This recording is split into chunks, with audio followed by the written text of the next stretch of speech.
Imagina só, dois lugares, a apenas 1 hora de distância um do outro, mas que parecem mundos diferentes, separados por um abismo de ideias. Hoje, a gente vai mergulhar em como duas comunidades na América vivem em realidades que não se conversam, revelando uma fratura muito profunda no país. Olha que contraste! De um lado, o medo de uma polícia secreta do governo. Do outro, um ódio declarado ao adversário político. Essas duas frases, ditas no mesmo país, já dão o tom da divisão que a gente vai explorar. São visões de mundo que simplesmente não se encaixam. A nossa história começa em Broadview, Illinois, um subúrbio de Chicago. E aqui a resistência ela é física. Grupos da comunidade não estão só protestando contra a fiscalização da imigração, eles estão literalmente se colocando na frente, bloqueando as vans para tentar impedir que os detidos sejam transferidos. E quem está lá, como a ativista Kátia Bugazali, não economiza nas palavras. Para eles, isso não é só a lei sendo aplicada. É uma luta contra o que chamam de polícia secreta que estaria sequestrando os vizinhos. A linguagem é forte e mostra a urgência e o medo que movem essas pessoas. E por trás de cada protesto tem histórias muito pessoais, né? Uma família, por exemplo, está lá pelo pai. Um zelador que viveu e trabalhou nos Estados Unidos por 30 anos. Pensa só, 3 décadas construindo uma vida que agora está sob ameaça. O que impressiona aqui é a determinação. As famílias chegam a esperar por dias. E não é necessariamente pela libertação, mas só para conseguir alguma informação sobre quem foi detido. É uma demonstração de resistência que nasce do desespero, sabe? E isso não é só um ato isolado de raiva, não. É uma ação comunitária super organizada. Os próprios moradores estão criando seus sistemas de vigilância. Basicamente, uma rede de proteção entre eles. E como isso funciona na prática?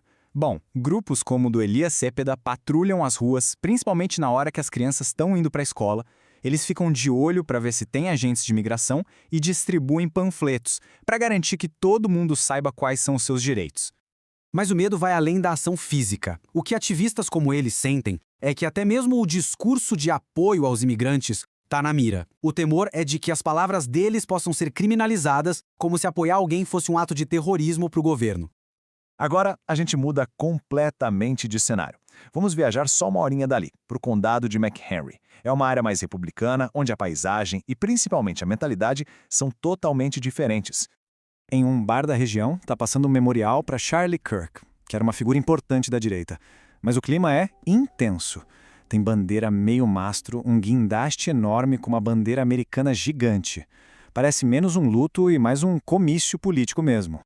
E para a gente entender a intensidade disso, um apoiador conta que assistiu ao vídeo da morte violenta de Kirk mais de 100 vezes. Para ele, é um dever quase sagrado para aprender com aquilo e garantir que o sacrifício não seja esquecido, por mais gráfico que seja.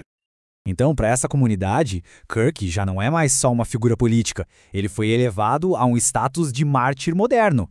Alguém cujo sacrifício é visto como parte de um propósito maior, quase sagrado. E a linguagem usada aqui não é só política, é espiritual. Os apoiadores se sentem como soldados numa guerra espiritual pelo coração do país. Eles usam uma retórica que lembra uma batalha entre o bem e o mal. Então, como é que pode, né? 2 mundos vivendo tão perto um do outro com visões tão opostas. Vamos colocar as ideologias deles lado a lado para a gente entender melhor.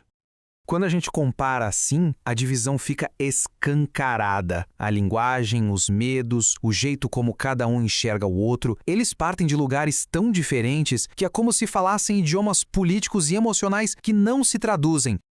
Lá em Chicago, a ideia de representação política é sobre defender seus princípios. Claro, mas ao mesmo tempo servir a todo mundo, não importa em quem a pessoa votou.